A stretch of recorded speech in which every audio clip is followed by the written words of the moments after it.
Today at the National Press Club, the Federal Finance Minister, Katy Gallagher, fresh from releasing data showing the extent of the gender pay disparity across Australian employers, Senator Gallagher will explain how the Albanese government's trying to close that gap. Katy Gallagher with today's National Press Club address.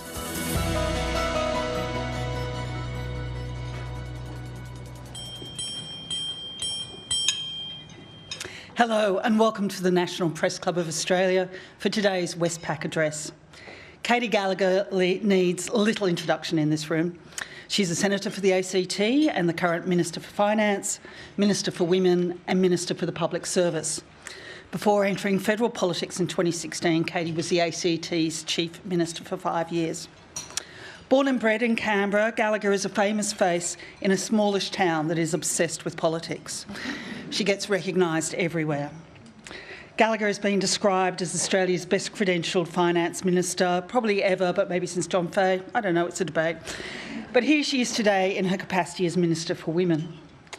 It's one of the few portfolios that Scott Morrison didn't sign himself up for.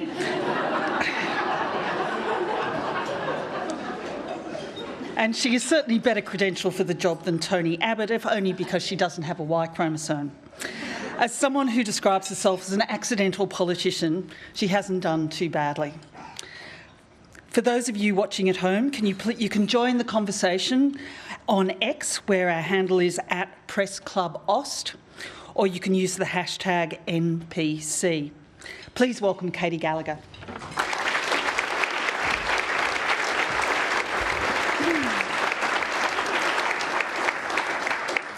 Thanks very much, Julie, for that warm introduction, and I begin by paying my respects to the owners on the land on which we meet today, the Ngunnawal people, and I pay respects to their elders past and present.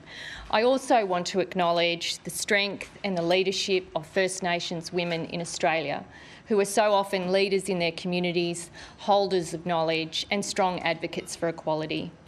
Today I would particularly like to acknowledge Commissioner June Oscar, who is about to conclude her time as Aboriginal and Torres Strait Islander Social Justice Commissioner, but who has for the past 7 years led the incredible Wiyani Udangani work. I'd also like to acknowledge Maurice Riley, who's finally got me here, despite my pleas and trying to convince him that it wasn't necessary, and also to Westpac for hosting. I'd like to acknowledge my colleagues who are here today, and I know there is many of them, and I really thank them for their support. To my Cabinet colleagues, the Treasurer Jim Chalmers, to the Attorney-General Mark Dreyfus. I know there's Sharon Claydon, Alicia Payne, my fellow Senator from the ACT, David Pocock's here. I've also got staff from the Office for Women and Wajia who are here, who are such a great support to me. Thank you for coming. And of course, to all of you in the room, I really do appreciate you coming. And a special thanks to my close colleague and friend, the Treasurer Jim Chalmers. Thanks very much always for your support and friendship and for your commitment, particularly today, to women's equality. For us in the Labor caucus and the broader Labor movement, tomorrow is International Women's Day, and it's our first International Women's Day without two of our finest women, Peter Murphy and Linda White. We remember them today and every day and pay tribute to both incredible women who dedicated their careers to improving the lives of Australian women over many decades. Both Peter and Linda knew that the work to make Australia a better and fairer place for all is never finished, and our Labor family will continue their work in their names. So International Women's Day means different things to different people. For some, it's a time of celebration of all that women have and will achieve. For others, it's a time of sombre reflection of the work that remains. So to the women who raise their voices, share their stories and push for change, I say thank you. And as my friend Penny Wong likes to remind me sometimes, change doesn't come easily. For me to be in a position to stand here today to talk about how we build upon the progress made to date, I must acknowledge all of those women throughout history who have refused to give up the fight for equality, who kept showing up, fighting to be in the room and then to be at the table where the decisions are made. For me, these women have been ever present in my life. My mother, my sister, my daughters, my nieces, girlfriends I grew up with, women I've met through life, women I've worked with, and I'm so fortunate to work with all of my female colleagues in caucus. The status of women committee members, the camaraderie of the women, including Ministers Amanda Rishworth and Justine Elliott, with whom I work so closely with on women's safety. And while we have a way to go when it comes to achieving a gender-equal Australia, I know that it is possible. It is a realistic goal, and it is one that's worth fighting for. Labor governments have a proud record when it comes to working for women. It was the Whitlam government that first made commitments to women as part of their campaign platform some 50 years ago. In his first week as Prime Minister, Whitlam reopened the federal equal pay case, removed taxes on contraceptives and funded new birth control programs. Soon after came funding for childcare, payments for single mothers, support for women's refuges, no-fault divorce, the family court. And contributing to this pace of change was the appointment of Elizabeth Reid as the Prime Minister's Women's Advisor, a world first. And according to the media frenzy at the time, and there was one, a young feminist activist on a senior advisor's salary was the antithesis of good government. But most women, unsurprisingly, felt differently. Reid was flooded with letters from women who were desperate to share their experiences with someone who would finally listen. It didn't take long before Reid was receiving more correspondence than anyone else in Parliament House except the Prime Minister. The volume was so great that a 4-person team was set up in the Department of the Prime Minister and Cabinet to work through the backlog. Today, that team is now known as the Office for Women, now in its 50th year. It's grown from a humble team of 4 to around 60. And they do far more than help with correspondence. They're the engine room of this government's women's agenda, and they continue to punch well above their weight. And I hope that after all the work they've done in the National Gender Equality Strategy, that they get a bit of time to celebrate today. It has been a successive Labor governments since that time that have continued to deliver reforms to make women's lives safer and fairer. I was a teenager when Susan Ryan, as a member of the Hawke government, introduced and passed legislation that made it illegal to discriminate against a person because of their sex, marital or relationship status, or family responsibilities. And while today that might seem like something we all take for granted, there was vocal opposition at the time. People who thought it would undermine the traditional family structure, or that it might somehow be used to wind back other civil liberties and religious freedoms. And the same government went on to release the world's first women's budget statement and national women's health policy, bringing gender-responsive budgeting and policy making into the mainstream. But it wasn't enough to simply represent women in Parliament. Labor, and Labor women in particular, recognised that more needed to be done to ensure the Parliament better reflected the community it seeks to serve. In the 90s, Labor introduced affirmative action to get more women into office at a time when they just represented just 14% of federal candidates. The first target was set at 35%, raised to 40% in 2012, and then 45% and then 50% by 2025. And despite what some of our political opponents say about quotas and affirmative actions, my response is they work. Between 1994 and 2010, the pre-selection of women candidates in the Labor Party increased from 14.5% to 35.6%. In 2010, our country was proud to have our first woman Prime Minister, a Labor woman, Julia Gillard. And of course, Labor in 2022 became the first federal government to have a majority of members who are women. Now, 53% of our caucus are women, but I like to say 100% of the caucus support equality for women. The reason I share this political timeline of progress is to make a simple point. Addressing gender inequality is not the work of a single minister or a single government. It's a whole of government work over decades, the advocacy of hundreds of thousands of Australian women and their allies, and a long line of political leaders, including our Prime Minister, who have each played their part to push progress through generations who have continued to take on the unfinished business of the generation before. In my lifetime, I have seen a great deal of change, meaningful progress, but I also know that progress isn't inevitable and it isn't linear. It can be easily wound back. Internationally, we're seeing this, whether it be the overturning of Roe versus Wade in the US or in Afghanistan, where the resurgence of the Taliban has seen rights for women removed, sometimes with deadly consequences. Over successive governments here in Australia, there's been a baton handed along with every change in government. But we should never forget that that baton hasn't always gone forward, and that we must remain on guard and ready to defend the progress made to date.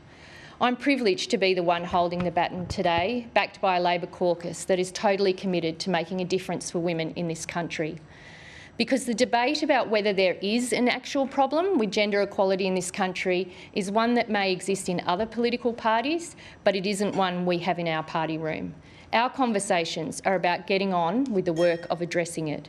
And we have set a cracking pace in our first 22 months. Our biggest investments since coming to office have been targeted to support women. Childcare, women's safety, the expansion of paid parental leave, single parenting payment extension, aged care workers' wages, proper indexation for community services. All of these reforms were overdue and overlooked by the former government, but we have acted upon them in the first 2 years of a Labor government. Because being in government is about choices, and the Albanese government chooses to back women. And while we've made a good start, we know that there is much more to do. Despite it being 2024, women in Australia still face barriers which mean they work less, earn less and retire with less. And when they take time out of work for children, the motherhood penalty kicks in. Women are less likely to work in senior management positions, more likely to work in insecure part-time roles in jobs where the pay is less and the work is less valued.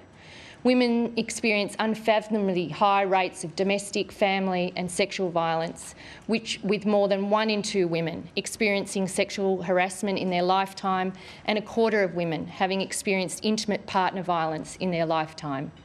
For some women, these rates are even higher, with First Nations women 6 times more likely to die from assault related to family violence than non-Indigenous women. And it's absolutely chilling to know that since 1989, more than 2,369 women were killed in this country by their intimate partner or other family members. And I say all of this to make the simple point that in 2024, women in this country, as a general rule, continue to be less safe, have less choice and be less economically secure than men. And this is something that the Albanese government is determined to change. That's why, ahead of International Women's Day, we are launching Working for Women, our country's first national strategy to end gender equality, to achieve gender equality. That's a big mistake. This was an election commitment of ours, and I acknowledge Tanya Plibersek, particularly in doing the work and developing such strong policy from opposition, which has allowed me to hit the ground from the day we were elected. In developing this strategy, it was incredibly important that it wasn't just another bureaucratic document or words on a page, because women in this country don't need another empty promise. They need action and accountability.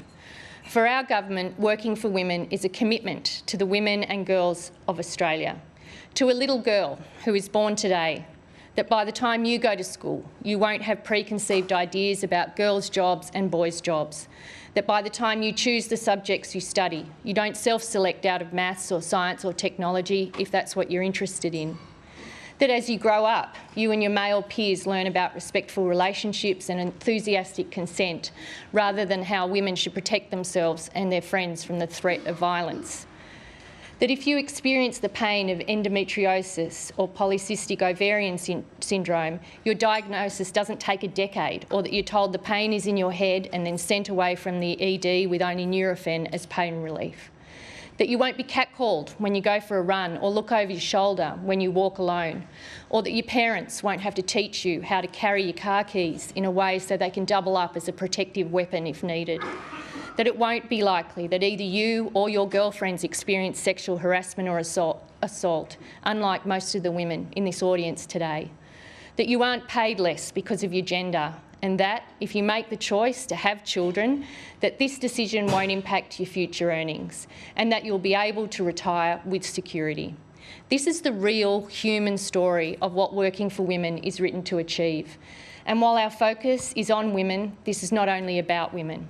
The national strategy envisaged a future of equality in Australia for all Australians. That means an Australia where your gender doesn't define how your life unfolds, the rights you enjoy, the choices you make, the chances you get, or the opportunities you pursue, or the outcomes from all of this.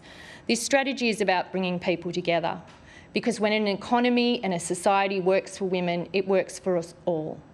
A fairer go for women means a better country for all of us. So how do we accelerate change for that little girl born on the 7th of March 2024? I've spent the last 18 months listening to women across Australia, hearing what isn't working for them and asking what we as a government can do better.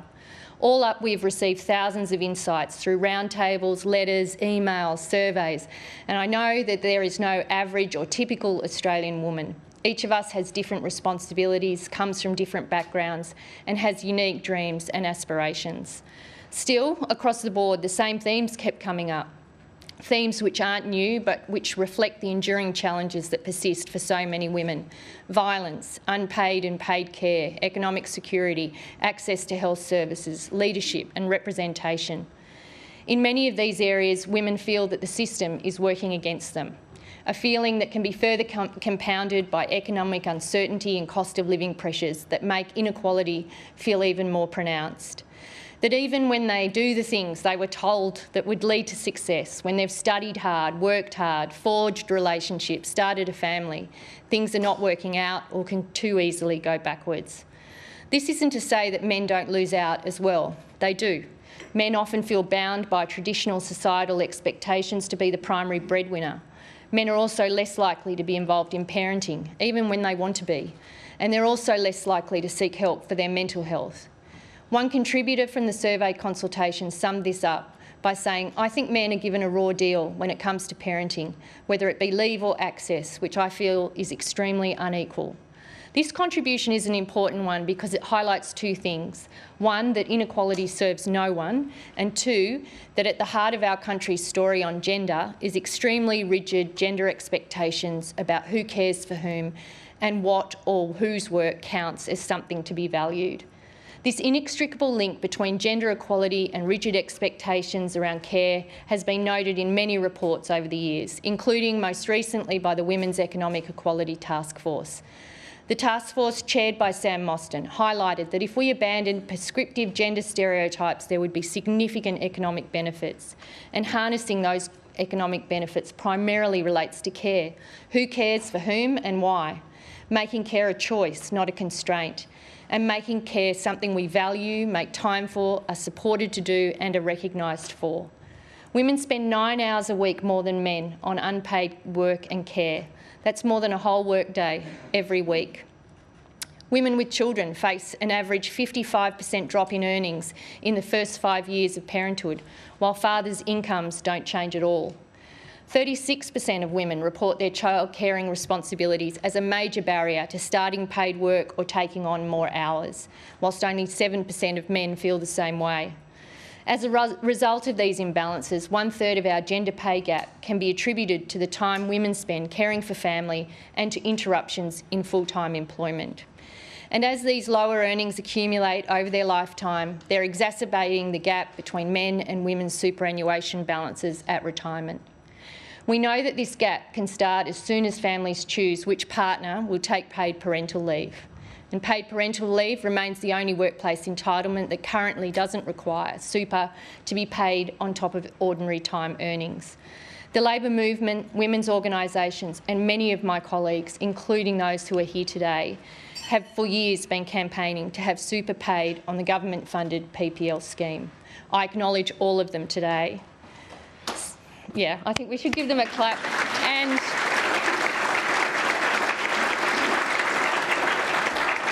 And I think particularly to Linda White and her colleagues, who was such a strong advocate for super on PPL, and we miss her today. Since coming to government, the Prime Minister, Treasurer and I have made no secret of the fact that finding room to pay for super on PPL was a priority for the Albanese government. And today we are announcing that we will pay parents accessing Commonwealth paid parental leave an equivalent 12% superannuation guarantee payment on top of their paid parental leave payment from the 1st of July 2025.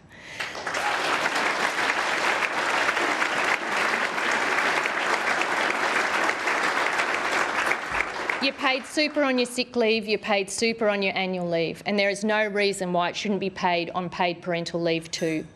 The government has taken this decision because it is the right thing to do, because the government values the work that women do caring for children, and we don't believe they should be penalised with financial insecurity in retirement just because of those caring roles. Over the last 2 budgets, Jim and I have been working to find the fiscal room by getting the budget in better shape, by finding savings where we can and getting rid of waste. And our budget management now allows us to make this important investment. As Labor people, we are proud of Australia's superannuation system. Unlike our political opponents who seek to undermine it at every opportunity, Labor seeks to protect and strengthen it. Now, recent ATO data puts the gender super gap between 22 to 32%. The decision today will not only help work to close that gender super gap, but is also an important equity measure that will make a real difference for women. And whilst there are a number of factors that cause the gender super gap, including women working in lower paid jobs, part-time work and time out of the workplace to care for children, the fact that super hasn't been paid on PPL has resulted in women paying another financial penalty that has ongoing impact on their retirement savings throughout their career. Our decision today to be reflected in the May budget is further indication of the priority this government places on women, to show leadership, to find room to fund important investments and to prioritise a whole-of-government effort to drive economic security for women across the country. Paying super on PPL builds on the changes we've made in 2022 to deliver the biggest boost to Australia's paid parental leave scheme by adding an additional 6 weeks of PPL for families, bumping the total leave to a full 6 months. Change that was not only good for the economy, but that encourages and facilitates more dads and partners to access PPL through the use it or lose it or reserved leave provisions, so that both parents can share in those precious early days and share the caring responsibilities more equally. Paying super on PPL complements these reforms. These changes also work hand in hand with our cheaper childcare policy to make sure that having a child isn't an economic barrier for families, particularly for women looking to go back to work or wanting to work some extra hours. And when we're talking about care in this country, we can't overlook the disparities between men and women in the paid care sector. The care sector is overwhelmingly powered by women. Women account for 75% of disability carers, 87% of residential aged carers and more than 90% of early childhood educators. And when I think about the changes in my lifetime, this is undeniably one of the areas where I've seen the least change. These jobs also happen to be notoriously low paid and insecure. Now, of course, diagnosing the problem is the easy part. Addressing it is far harder. But fortunately, we're not beginning from a standing start. Many of the levers in the economy we can use to help balance out who performs care and under what circumstances are already being pulled by our government. We've established 2 new expert panels in the Fair Work Commission to hear wage-related matters and help address low wages and workplace conditions in the care and community sector. We've also supported and funded aged care workers, a much well-deserved pay rise. For a government that values women and wants to drive women's economic independence, our announcement of paying super on PPL, although important on its own, can't be seen in isolation of the other reforms the government is implementing. Making sure we're more equally sharing and valuing care is just one of the keys to unlocking gender equality in this country. Working for Women sets out 5 priority areas that need action now to change for gender equality to be achieved. Aside from more equally sharing and valuing care, the other 4 are ending gender-based violence, acknowledging that that little girl born today cannot be equal if she's not safe and that she deserves to be safe. Economic equality and security, because it's time to close the gender pay gap and ensure her financial security right the way through to retirement. In health, because our health systems need to respond to the fact that at the moment that little girl is more likely to have her pain and symptoms dismissed simply because of her gender. and leadership, representation and decision-making. Because when she grows up, she shouldn't have to fight to be at the table or see decisions made for her that don't reflect the reality of her life. The National Strategy sets out the challenge transparently, but while it's officially launched today, we have been getting on with this work for almost 2 years now. There is work well and truly underway across all of these areas. We've committed $2.3 billion to the National Plan to End Violence Against Women and Children. Amanda Rishworth, Justine Elliott and the State and Territory Ministers, including my colleague and friend Yvette Berry, who's here today, are leading the work there. Just last week, we've taken action when it comes to cost of living relief with the passing of the tax cuts legislation. Labor's tax cuts are bigger for women, better for women and fairer for women. 100% of women taxpayers get a tax cut, 90% of women taxpayers, or 5.8 million women across the country, will receive a bigger tax cut than they would have under the former government's plan. We're implementing all the recommendations of the Respect at Work report. We've amended the Fair Work Act to include 10 days of paid family and domestic violence leave. In women's health, Jed Carney, the Assistant Minister for Health, has been working hard to address the stark differences in the health outcomes for women and girls. This has seen the opening of 22 endometriosis and pelvic pain clinics to help women access this type of critical care, missing from the system for too long. And for women of my age, we are finally talking about menopause. In women's leadership, we've funded support for more women to stand for Parliament to help dismantle some of the barriers that stop women pursuing a career in politics. We will introduce stronger targets for women on government boards and advisory bodies. And today I'm also pleased to say that the government will use its purchasing power to better support gender equality outcomes. Every year the government spends $70 billion to procure goods and services, and we think there's more that can be done to make sure women are getting a fairer slice of that spending. We'll use the Workplace Gender Equality Reporting Framework to make it a rule that in order to win government work, businesses with 500 or more employees must commit to targets to improve gender equality in their workplaces. These targets will focus on the gender makeup of their boards, the workforce, equal pay, flexible working arrangements, workplace consultation on gender equality and efforts to prevent and address sexual harassment. Not only will businesses have to set targets, but they'll have to show progress towards them. WGEA is consulting on these targets now. All of this work across health, treasury, finance, education, attorney generals, DSS and others gives you a sense of the work that we are doing to drive a better deal for women.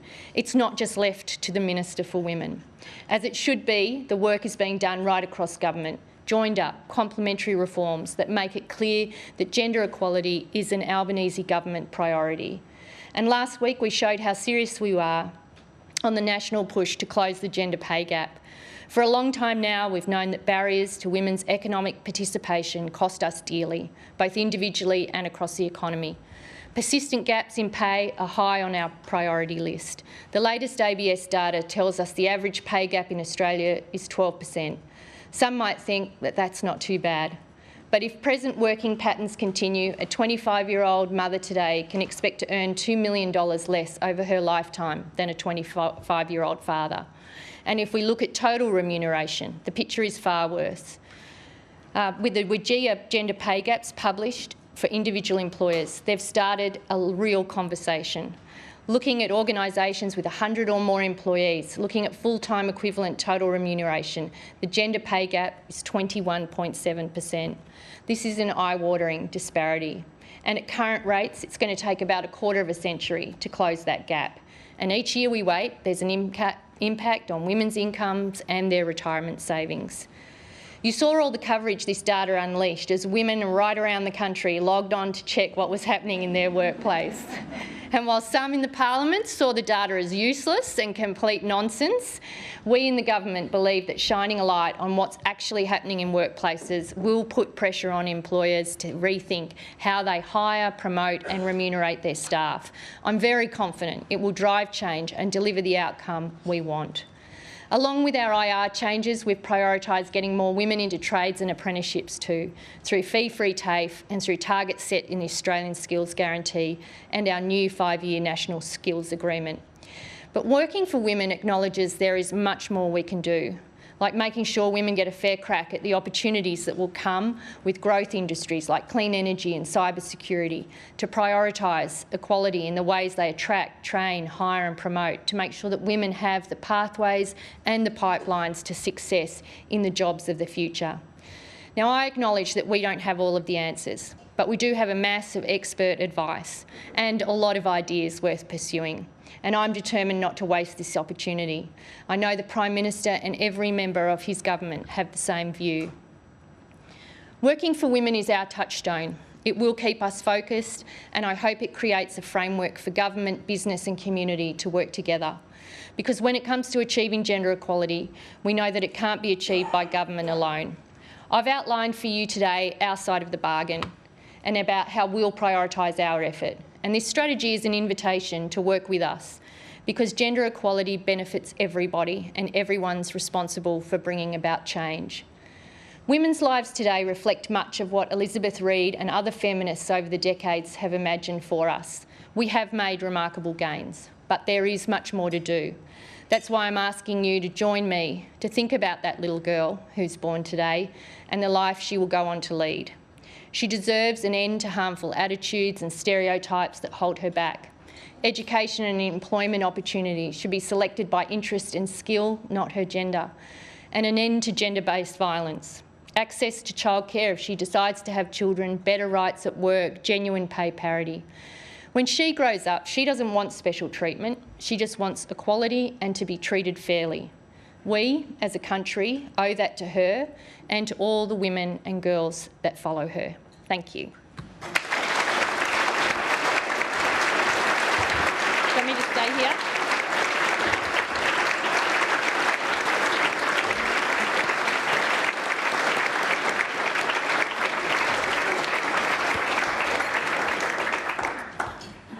Thank you so much for such an inspirational and uplifting address. This policy has had a tricky passage through to today's announcement. It was ALP policy for a long time and then it was jettisoned before the last election. It's now back. Can you explain for us why it's had such a troubled time getting through to this point? And, you know, especially considering it's still not assured because it doesn't come into place until after the next election. Thanks, Julie, and thanks for the question. Well, it's always been Labor policy. I mean, we never jettisoned it as a policy. It's been part of our, policy development, our platform, and the work we do with the labour movement more broadly in the community sector. But when we went to the 22 election, we had a refined set of policies that were affordable and responsible in terms of the budget that we were going to inherit. But we made no secret. I can recall many conversations with the Treasurer, many media interviews where we were both very clear that when we could find room in the budget, this was a priority for us. Now, in our first two budgets, like I said in my speech, we've done a lot of investments that are targeted to supporting women through childcare, single parenting payment, aged care wages, the submissions we make to the wage review every year, we've had a focus on that.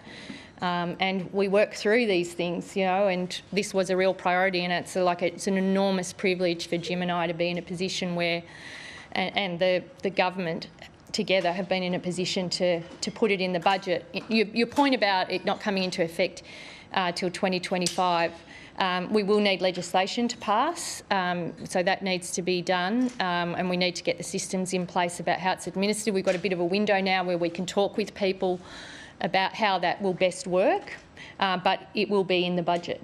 It will be published as a decision taken in the budget, and we will deliver it. Okay. First question, Karen Barlow from the Canberra Times. Minister, thank you for being here. I feel like I'm pitching to the ERC, but is this the end of Labor's story on both paid parental leave and closing the super gap? Labor's national platform tasks Labor with continuing to expand and modernise PPL. There are many voices, including the task force, that want PPL to expand out to a year, match lost wages and incentivise men. On the super gap side, PPL super being paid is not going to close the gap entirely. Super groups suggest even a super baby bonus that would be paid directly into superannuation accounts. So is this the end of Labor's story? Well, there is no end to Labor's story. I mean, Labor's story, as progressive politicians, our story always continues and the work is never finished. And like you say, I mean, we've got legislation on expanding PPL in the Senate. Hopefully it will pass in the next sitting period, but we haven't got that through yet before we talk about where we go to next. But you know, these issues, I think the Women's Economic Equality Task Force, the policy work that's done across government. I hope in my speech today I outlined to you how central addressing women's inequality is across government, because I don't want people to think it's the Minister for Women. It's not. We are looking right across government. You know, the work that every minister does is informed by that priority. So it's never the end. But, you know, we don't also take, step back from having to manage the budget responsibly and take those decisions about what we can afford, when we can afford it, and how it competes with other pressures on the budget. But on the closing the super gap, I mean, one of the biggest things we can do is make sure that women's work is paid properly. And you've seen that with aged care. There's a fair bit of work underway for early childhood educators at the moment. And our submissions to the annual wage review always draw attention, and the Fair Work Commission now needing to take gender equality into consideration is about how we make sure and properly remunerate the care economy or those feminised industries. So, and that's a big thing. I mean, aged care workers now will have a lot better super because their wages more accurately reflect the work they do. Rachel Clun from the Sydney Morning Herald and Age. Rachel Clun from the Sydney Morning Herald and the Age. Thanks, Minister. Can you explain the gender equality commitment rule for procurement? How exactly will that work and when will that start? So we're doing a fair bit of work around procurement more generally now, and, you know, about using our purchasing power to leverage other outcomes that we want to see across government. So we've made some changes around climate, for example. We've done it for years in relation to small business. So we would see this as another step. You know, there's some, in the first instance, and I would again say this isn't the end of the work, it's around having a voluntary way that, suppliers can indicate that they are a women-owned led business and that information is available through that procurement process. So I would expect that could happen reasonably soon. It'll need some adjustments to AusTender, but that's an initial commitment. Obviously the work through Mary, and I'm no doubt when she comes and gives her address too, she'll talk about this, but the way that we can use the data that WGEA is collecting to seek to deliver other outcomes, as I said, you know, showing action towards gender equality and reporting about that is also an important lever we have. Next question, Sarah Ison from The Australian. Thank you, Minister, for your address. I just wanted to turn your view to some of the things the report says the government will consider when it comes to health, particularly. It says the government will consider reforms to make access to sexual and reproductive care easier. I wanted to ask if that includes abortion. You paid tribute, obviously, to Tanya Plibersek for her work in opposition. Something which she did do during her time was announcing free abortions and a policy that would require public hospitals to offer termination services as part of their Commonwealth funding arrangements. Is this an area that the government will look at again? What are you thinking when it comes to that access to reproductive care? Yeah. So there's a Senate committee report, which you know, I think, ending the postcode lottery, I think it's called. And so the government's finalising its response to that report. But, you know, I think this is an issue that many women have raised with me around access to health care, but including access to reproductive health care, including termination of pregnancy or abortion.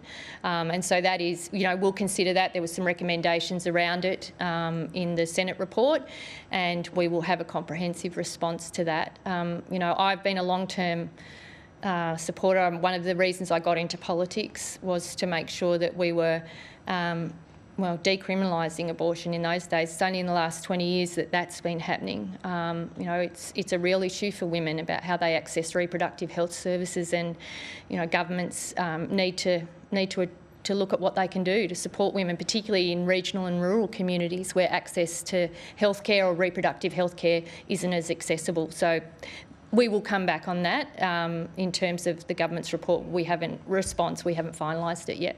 Thank you. Mark Riley, 7 Network. Hi, Minister. Thanks Hello. for the address. A couple of issues. The PPL scheme, the government PPL scheme, doesn't cover all women, obviously. So I'm wondering what impact do you think this will have on those women who are not covered by that scheme, and whether they'll get superannuation on their paid parental leave if it's not already supplied by their employer. And also, obviously this has been modelled. What does it mean in practical terms for a woman who enters the workforce, has a couple of children on retirement? How much more money will she have in super? Yeah, sure.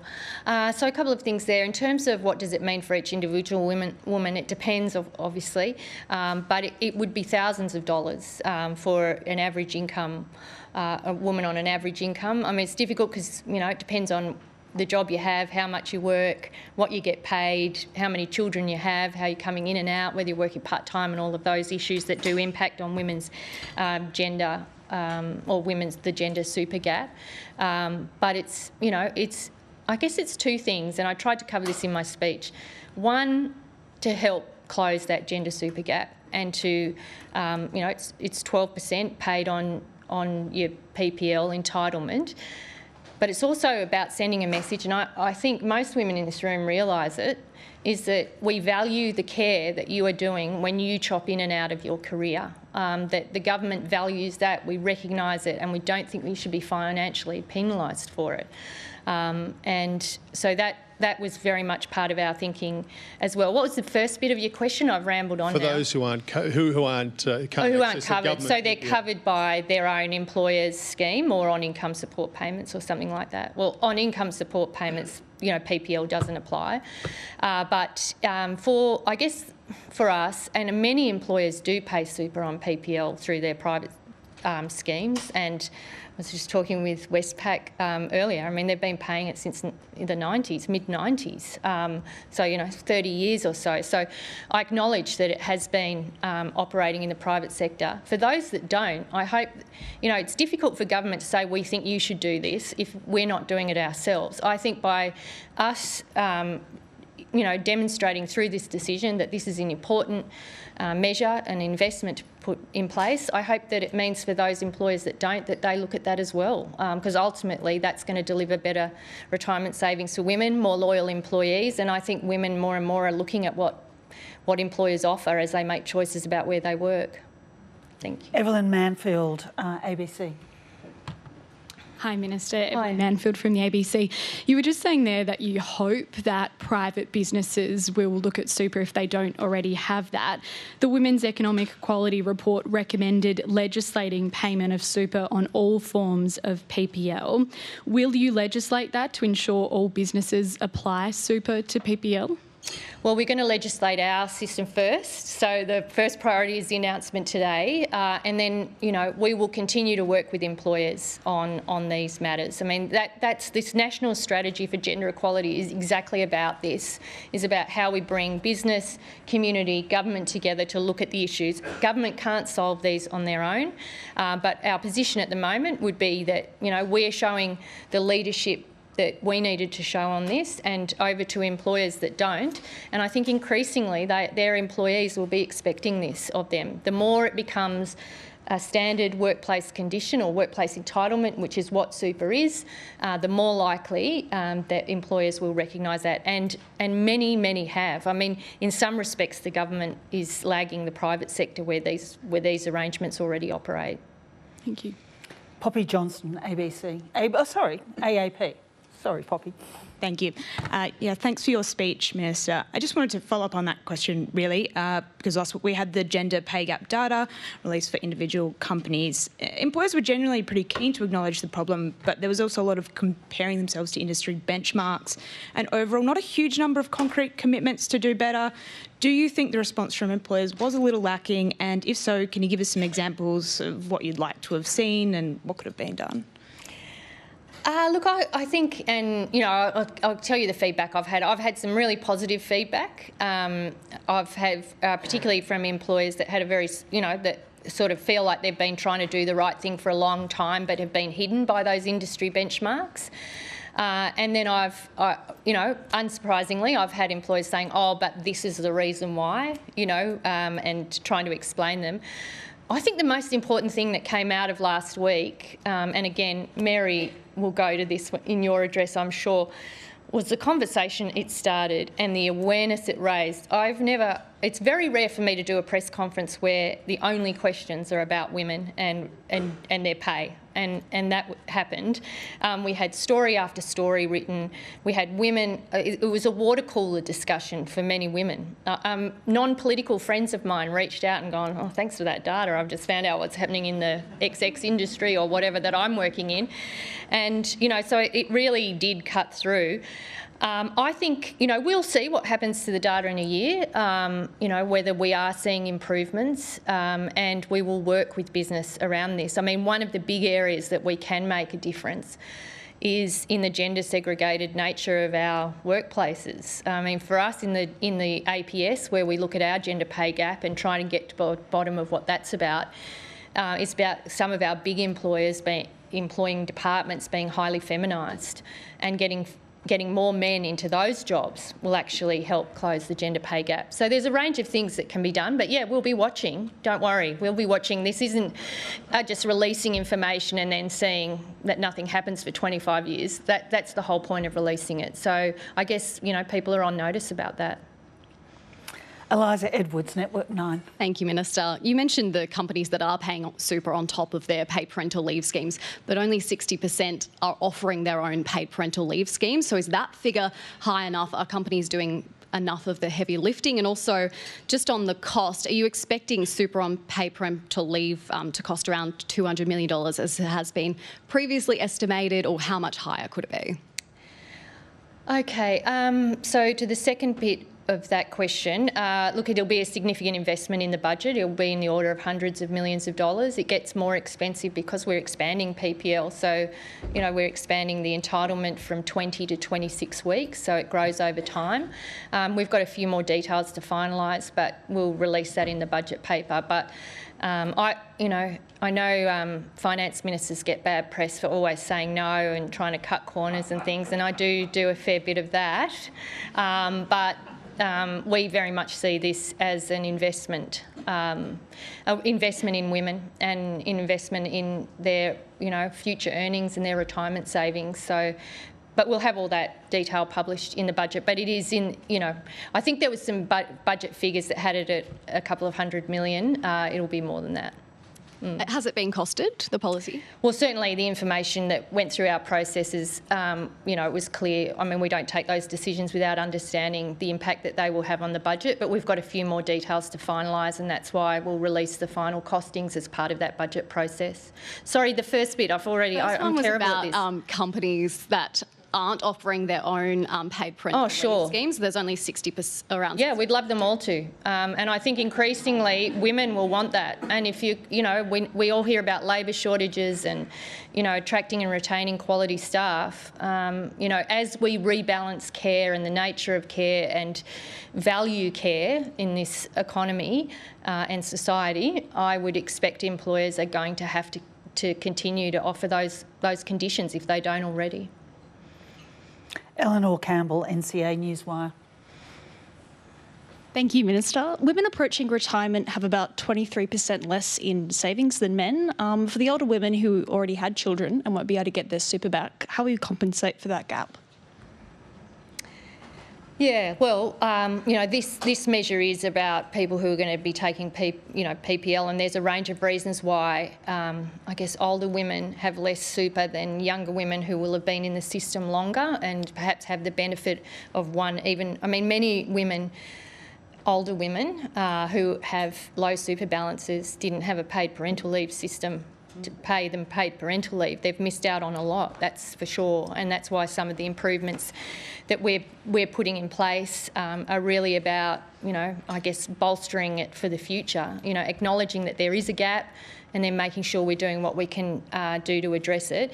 And, it isn't the only way that you look at how you support older people who have low super balances. There's a range of other payments the government makes. So not every problem can be solved about women's financial insecurity through the super system, but this is a good way of dealing with one of those issues. And, for older women with low super balances, we look at a range of other levers to support them, and we recognise that older women in this country are one of the it's one of the toughest groups in terms of financial insecurity and poverty and links to housing and things like that. So government has a range of levers, and we don't forget those women either. Lucy Gray, Network 10. Hi, Minister. Hello. Thanks for your speech today. Will you be seeking any assurances from the federal opposition that if you don't win government next year, they will implement this policy? Well, I would hope this is a pretty politically uncontroversial policy, right, to pay super for women that are using primarily women, of course, but we are trying to encourage shared care under the PPL reforms. I would think it would hopefully be uncontroversial, but I've said that about things in the past and that's turned out not to be true. So we will legislate this. It will be in our budget. If the opposition doesn't support it or sees it as a way to, return money, then they will have to make that clear before the election, and so that's over to them really. But I would hope, I've seen some of the comments today about it being a welfare measure from the opposition, and I'd just like to say it is not a welfare measure. It is a workplace entitlement. And so, the early rumblings aren't strong from the opposition, but I would hope that they would come to their senses and read the tea leaves in this room and many others across the country who see this as a very uncontroversial step and a welcome step to ending gender inequality in the super system. Thank you. Melissa Code, The Mandarin. Hi, Minister. Thanks for your talk. Melissa Code from The Mandarin. Last week, the Executive Director for the Office for Women was talking about while it was critical that budget processes and gender analysis were part of the solution, it didn't stop there, and listening was a very important part of informing government policy and decision-making, particularly for marginalised interests. So with respect to the 6 national women's alliances which have informed government policy and decision-making so far, what's your view on how we can bake in that as part of the public services approach to women's policy issues? So working with the alliances, the alliances have been a very effective way of reaching and consulting women across the country. We've used them extensively in putting together the National Gender Equality Strategy, and we will continue to work with them. We're always looking at ways to listen and work better. They've had an issue with resourcing, which we are looking at and want to address, but they will be a very important part of the ongoing consultation measures between government and Australia's women. They all represent slightly different groups of women, and of course we have to consult more broadly than that, but the alliances are a very important model to assist us with our work. Our second question from a member of the male gender, Pablo Vinales.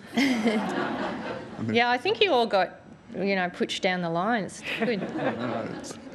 Where's Phil Corey? That's what I want to know. Pablo Vinales from SBS. Hello. You obviously canvassed the gender super pay gap. Are you prepared to put a target on when you would like to see that closed? Look, we haven't done that work. I think that would be difficult, and it's dependent on a range of, different factors. How much women are paid, the nature of the work they do, the hours they spend at work.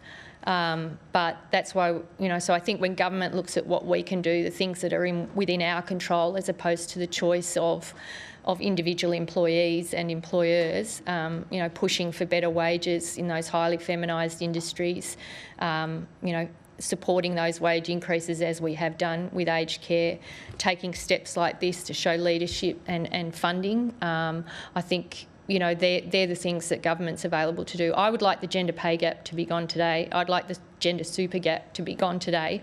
That's not going to happen, but the choices available to me, available to the Cabinet, they're the steps that we can take, and we're doing it. We're doing it, as I tried to make the point in my speech, we're doing it across government. It's an absolute priority. But yeah, I mean, if we could magically get more men into the care sector, if we could make sure they are paid properly, if we could make sure flexible working arrangements really worked for women, that they could come in and out of the workplace with a lot of freedom, we'd be making a pretty good start.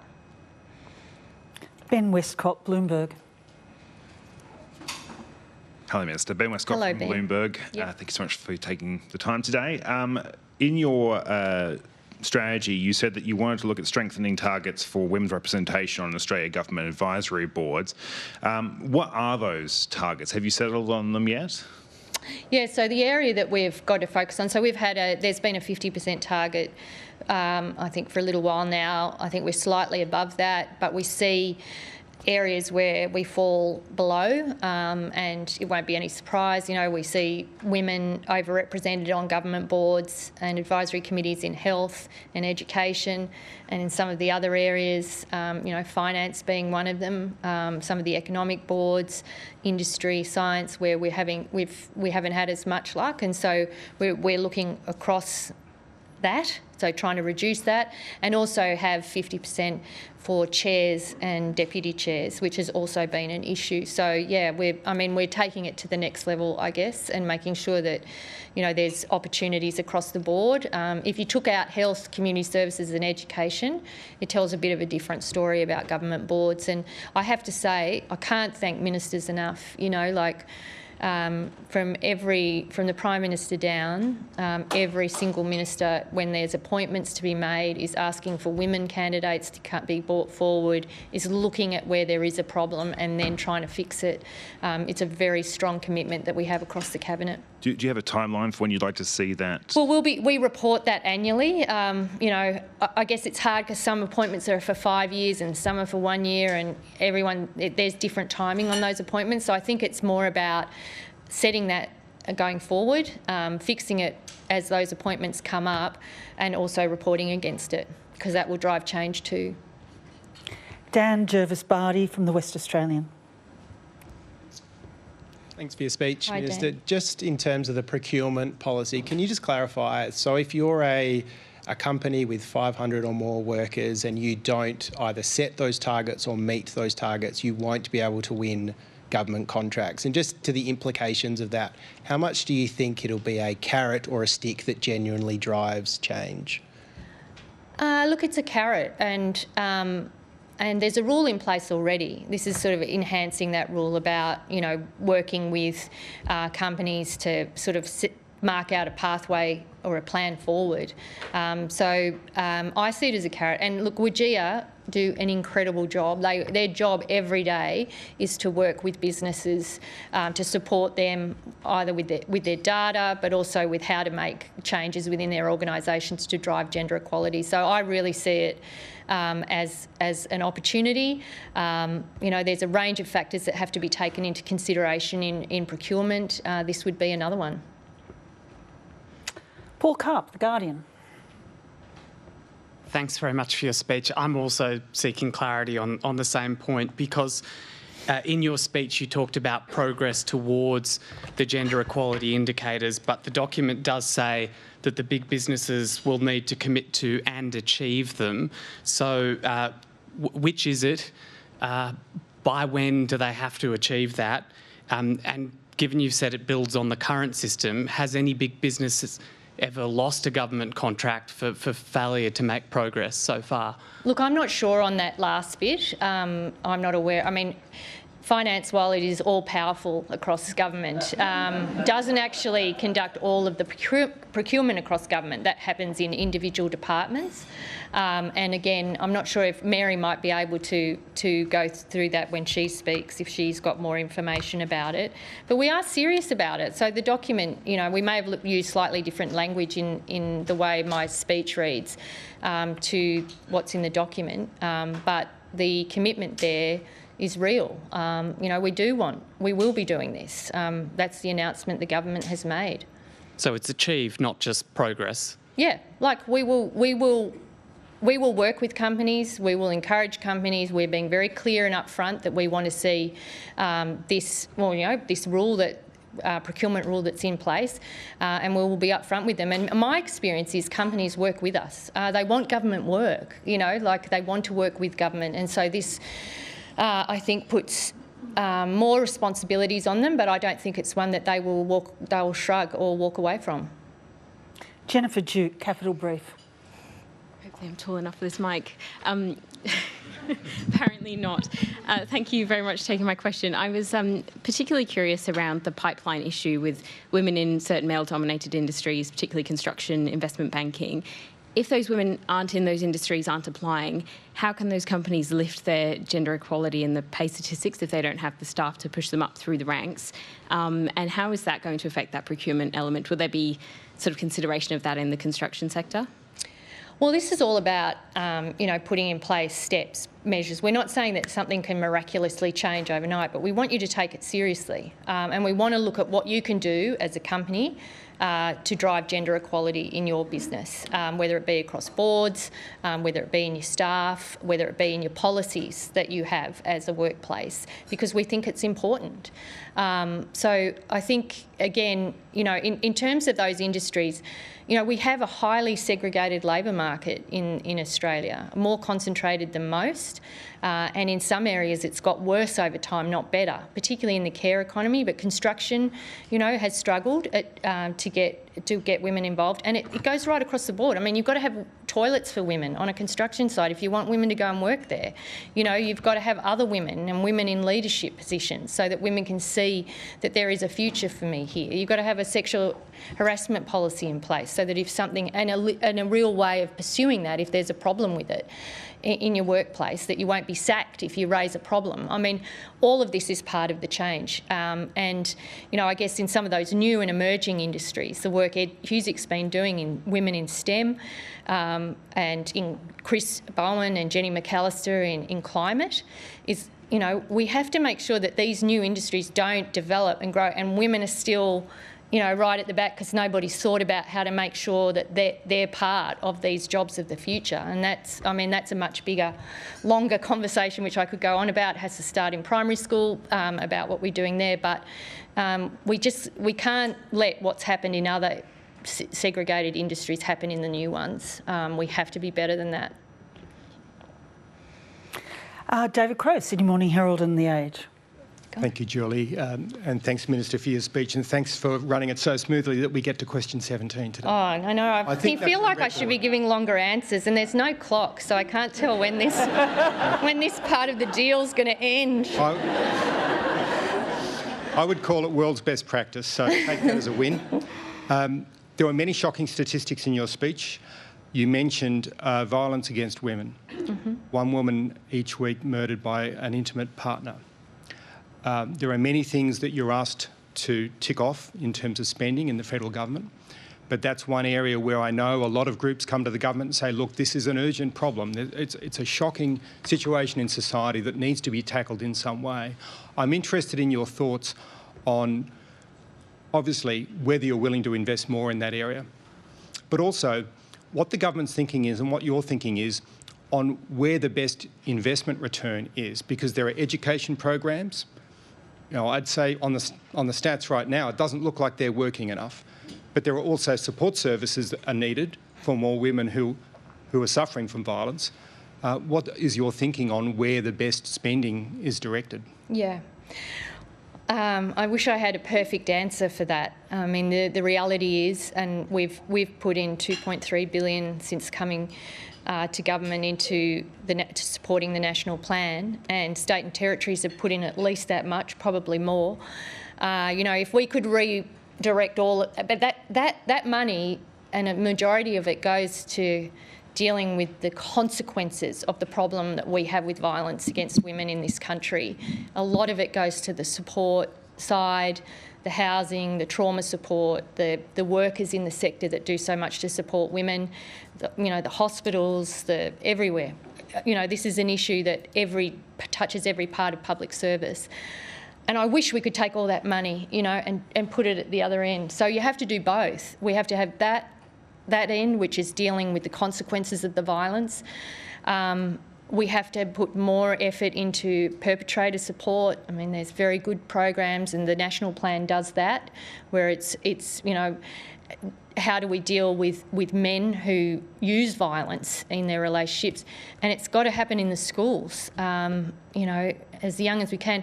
There is, one of the big issues, as I did roundtable after roundtable on this national strategy, that was raised almost by every in every state, by every group I met with, was the problem that we have with attitudes towards women in this country. It was from young girls who were experiencing it at high school to older women who were still experiencing it and had to put up with it for a lifetime.